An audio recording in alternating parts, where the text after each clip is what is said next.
అదేందో అబ్బా మొబైల్ పట్టుకొని వాయిస్ ఓవర్ ఇద్దామంటే ఏం మాట్లాడాలో అర్థమైతలేదు, గుర్తొస్తలేదు.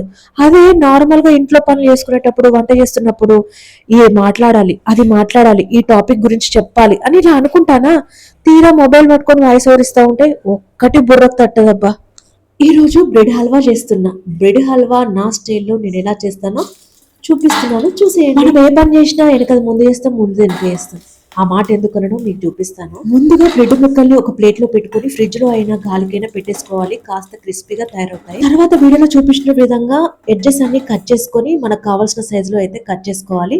తర్వాత స్టవ్ ఆన్ చేసుకొని కాస్త నెయ్యి వేసేసుకొని డ్రై ఫ్రూట్స్ అన్ని ఫైన్ గా వేయించుకోవాలి. నేను కిస్మిస్ అండ్ బాదం తీసుకున్నాను, వేయించుకొని పక్కన పెట్టేసుకున్న తర్వాత ఆయిల్ వేసేసుకొని బ్రెడ్ ముక్కల్ని థిక్ బ్రౌన్ కలర్ లో వచ్చేలా వేయించుకోవాలి. అలా వేయించుకుంటేనే మనం పెళ్లిలో తినే బ్రెడ్ హల్వా లాగా చాలా బాగుంటుంది. మంచిగా వేయించుకున్న గోల్డెన్ థిక్ బ్రౌన్ లో ఉన్న బ్రెడ్ స్లైసెస్ అన్ని పక్కన పెట్టేసుకొని తర్వాత మళ్ళీ స్టవ్ ఆన్ చేసుకొని 2 గ్లాసుల వాటర్ వేసుకొని ఒక కప్పు షుగర్ వేసేసుకొని కాస్త యాలకుల పొడి వేసేసుకొని అవి కాస్త మరుగుతున్నప్పుడు మనం వేయించి పెట్టుకున్న బ్రెడ్ స్లైసెస్ కూడా అందులో వేసేసుకొని వాటర్ అంతా ఎగిరిపోయాక ఒక కప్పు పాలను వేసేసుకొని ఆ పాలన్నీ ఎగిరిపోయాక ఇక డ్రై ఫ్రూట్స్ వేసేసుకొని ఫైనల్గా అయితే పైనుంచి అలా పచ్చి పాలకోవ వేసేసుకొని కలిపేసుకుంటే వేడి వేడిగా పెళ్లిళ్ళ స్టైల్లో బ్రెడ్ హల్వా రెడీ అయిపోయింది.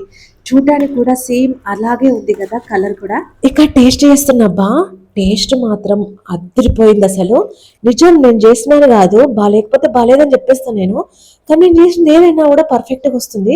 కాకపోతే కాస్త లేట్ అయిపోతుంది చేయడం మాత్రం. మీరు అలా చూసి వెళ్ళిపోకుండా ఒక లైక్ అయితే ఎండబ్బా. Thanks for watching. Bye bye.